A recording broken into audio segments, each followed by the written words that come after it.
정치적 이유로 러시아제 미사일 수입 결정이 화근공백치고 들어갈 가능성이 열렸다. 이제 한국 지난 2월 15일 세계 유수의 방위산업 미디어 그룹 제인스에 따르면 미국은 역사상 가장 큰 규모의 전투기 사업인 F-35 프로그램에서 터키제 부품들이 거의 완전히 퇴출되었다고 선언했다. 앨런 로드 국방획득윤용 차관은 기자들에게 터키는 베스-400 미사일과 관련해서 어떤 입장 변화도 없기 때문에 터키의 퇴출 작업을 계속하고 있다고 말했다. F-35는 무려 1조 달러가 넘는 사업이며 미국은 F-35 전투기를 터키에 약 80억 달러를 판매할 수 있을 것으로 전망했다. 터키 또한 F-35의 개발 파트너로서 약만 20억 달러의 터키제 부품을 F-35 전투기에 장착할 것으로 기대했지만 이제 거리가 복구될 가능성은 거의 없다. 하나로 수십조 원이 넘는 거래가 왜 무슨 과정으로 산산이 부서진 것일까? 가장 결정적인 이유는 에르도안 터키 대통령의 장기 집권 계획의 군부 그 중에서도 공군이 크게 방해가 되어 공군 전력이 무너졌기 때문이다. 2016년 7월 터키 쿠데타 미수 사건 이후 에르도안 정부는 쿠데타 배후 세력이라는 명목으로 대대적인 군의 숙청 작업을 벌였다. 그 중에서도 공군 터키 전투기 조종사들이 집중적으로 체포되었다. 전투기를 굴릴 조종사를 구하기 어려워지자 터키 정부는 전투기 수급에 온갖 노력을 기울였다. 알려진 바에 따르면 터키 공군 출신 민간 조종사들은 강제로 재입대를 명령받기로 하고 한국 공군과 카이에게 터키 공군 조종사 훈련을 위한 프로그램을 제공해달라고 요청하기도 했다.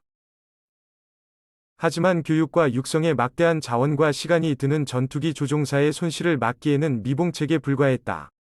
이러한 기회를 틈타 푸틴과 러시아 정부가 나섰다. 러시아는 시리아 문제에서 터키의 양보를 끌어내고 터키의 쿠르드족 탄압에 대해서 지지하면서 자국의 최신 대공 미사일 시스템인 S-400을 제안했다. 영공을 지킬 전투기의 탈 조종사가 부족하면 전투기 대신 미사일로 영공을 방어하라는 논리였다. 군사적으로는 개연성이 부족한 주장이지만 터키 군부의 엘리트 중 엘리트라고 할 수 있는 전투기 조종사들에 대한 불신을 가진 에르도안은 이 제안을 받아들였다. 결국 2011년 7월 14일 터키는 S-400 미사일 포대를 러시아로부터 처음 전달받았다. 문제는 터키가 두 회원국 그것도 가장 중요한 회원국 중 하나로 미국과 나토의 러시아 포위망의 가장 선두에 있던 국가라는 점이다. 심지어 터키의 인지르릭 공군기지에는 미국의 B-61 핵폭탄 50여 기가 배치되어 전시에 터키 공군의 전투기가 미국이 관리하는 핵폭탄을 장착하는 일명 핵무기 공유 임무가 부여되었을 정도이다.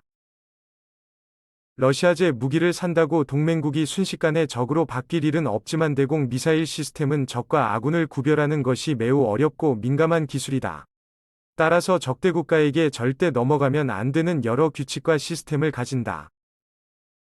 공중에서 상대방이 적인지 아군인지 구별하는 피아 식별 장비는 핵무기 기술과 함께 가장 민감한 군사 기밀이라고 해도 과언이 아니다.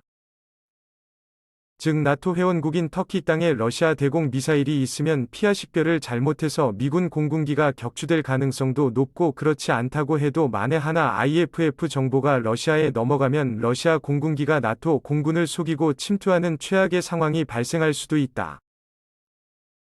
이 때문에 미국은 F-35와 S-100은 결코 둘 다 구매할 수 없는 무기라며 터키의 S-300 미사일 구매를 포기하라고 여러 차례 압박했지만 터키는 이에 굴복하지 않았다. 결국 지난 7월 17일 트럼프 미국 대통령이 F-35 프로그램에서 터키를 퇴출시키겠다고 말하고 그 다음 날 미국 국무부의 공식 퇴출 성명이 발표되어 F-35 터키 퇴출 작업이 계속 진행 중이다. 우리에게는 이 사건이 어떤 의미가 있을까? 크게 세 가지 부분에서 큰 기회를 잡은 것이라 할 수 있다. 첫 번째는 F-35 추가 구매와 함께 F-35 생태계에 도전할 기회가 열렸다. F-35는 세계 최대의 군사대국 미국으로서도 매우 크고 부담스러운 프로젝트이기 때문에 개발 초창기부터 여러 국가들에게 개발비 분담을 통한 부품 외주 생산을 추진했다. 개발비를 분담한 만큼 F-35의 부품 생산 권리를 주는 것으로 군용 항공기보다 훨씬 거래 규모가 큰 민간 항공기 생산에서는 이미 이전부터 시도되었던 방식이다. 지금 터키가 생산 물량을 맡은 부품 대부분은 미국 업체가 다시 담당할 예정이지만 앞으로 우리 공군이 F-35A나 수직 이착륙형인 F-35를 추가 구매한다면 F-35 제작을 총괄하는 록히드 마틴과 JPO는 절충금의 형태로 제공할 수 있는 부품 제작의 주문량이 늘어날 수 있다. 물론 F-35의 부품 생산은 공동개발보다는 외주 하청에 가깝다. 부품 성능 개량이나 기술 획득의 의미는 전혀 없다고 볼 수 있는 수준이라 그 중요성이 매우 높지는 않지만 항상 수주 물량 부족에 시달리는 우리 방산 기업들에게는 단비 같은 소식이 될 수 있다. 두 번째는 막대한 이득이 기대되는 F-35 무장에 도전할 기회가 열렸다. 터키는 단순히 F-35를 구매하고 부품 하청 생산을 맡은 것뿐만 아니라 F-35의 여러 가지 터키제 무기를 사용하고자 개발을 추진했다. 그 중에서도 가장 중요한 무기가 바로 로켓 산사에서 개발 중인 엑소 MJ-20 대지 미사일이다. 엑소 캠페인은 엑소MA 미사일을 F-35 전투기에 장착할 수 있도록 개량한 무기다. 무엇보다 F-35의 내부 무장창에 탑재할 수 있도록 사이즈를 맞춘 것이 특징이다. F-35는 외부에 무기를 탑재할 수 있지만 스텔스 성능이 떨어지는 문제가 있는데 내부에 공대지 무장을 탑재함으로써 스텔스 성능을 유지한 채 은밀하게 1000km도 넘는 적의 목표물을 공격할 수 있는 강력한 성능을 가지게 됐다. 또 하나의 특징은 특수하게 제작된 이중구조 탄두이다. SJ는 전차의 대전차 유탄과 같은 구조의 1차 탄두 폭발 이후 1차 탄두가 폭발하여 깊숙한 지하의 표적 파괴가 가능하다. 미국이 개발한 무기 중에는 아직 이런 특징을 가진 것이 없어 터키에서 이 미사일은 개발이 완료되면 많은 수출을 기대할 수 있었지만 터키의 F-35 프로젝트 퇴출과 함께 이런 가능성은 사라졌다. 이 기회를 노려서 국내에서 연구 개발 중인 장거리 공대지 미사일을 개조 개량하여 F-35의 내부 무장창에 장착하는 사업을 추진한다면 국내 전투기의 전투력을 증강시킬 수 있을 뿐만 아니라 수출 효자 상품으로서 활약할 가능성이 크다. 세 번째는 우리의 차세대 대공 미사일 시스템 시장이 확대될 기회가 열렸다. 이번 사태는 미국이 러시아의 대공 무기에 대해서 얼마나 엄격한 입장을 가지고 있는지에 대해 동맹국들에게 경고를 한 것이나 다름없다. 동맹을 유지하고 싶다면 절대 러시아제 대공 미사일은 구매하면 안 된다는 선언을 한 것과 다름없다. 실제로 우리나라도 2000년대 추진되던 장거리 지대공 미사일 사업 일명 세맥스 사업에서 러시아의 S-300 기뮤대공 미사일을 후보 기종 중 하나로 선포하자 윌리엄 페리 국방장관이 공개적으로 반대 의사를 표시한 전례가 있다. 하지만 중동 및 일부 유럽 및 아시아 국가들은 미국과 동맹 혹은 협력관계이면서도 싸고 성능이 좋다고 알려진 러시아산 대공 미사일의 구매를 꾸준히 다지는 중이다.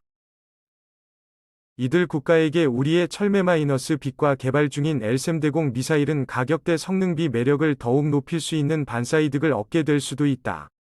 2020년 국제방위사업 시장은 연초부터 빅뉴스들이 그야말로 쉴 새 없이 터지고 있다. 급변하는 방위산업 시장에서 우리 방위산업체들이 위축되기보다는 기회를 잘 포착하여 큰 성과를 내는 한 해가 되길 기원해본다. 미 국방부 가장 비싼 무기 F-35 가격 낮춰 8천만 불 미만으로.